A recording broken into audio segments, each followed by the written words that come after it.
বরুড়া উপজেলা ছাত্রলীগের সাবেক আহ্বায়ক নাজমুল হোসেন মজুমদারকে জেল হাজতে প্রেরণ। আজ বৃহস্পতিবার ১৬ অক্টোবর সকালে বরুড়া থানা থেকে কুমিল্লা আদালতে পাঠানো হয়। সেখান থেকে কুমিল্লা কারাগারে প্রেরণ করা হয়।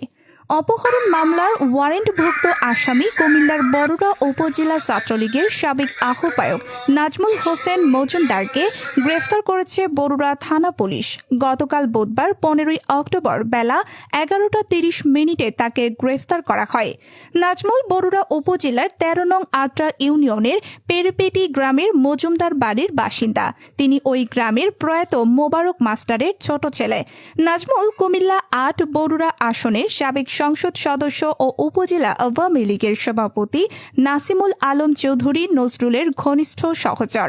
ওসি কাজী নাজমুল হক বলেন, নাজমুলের বিরুদ্ধে একাধিক মামলা রয়েছে। তার বিরুদ্ধে একটি অপহরণ মামলা আছে। ওই মামলায় তার বিরুদ্ধে গ্রেফতারি পরোয়ানা জারি আছে।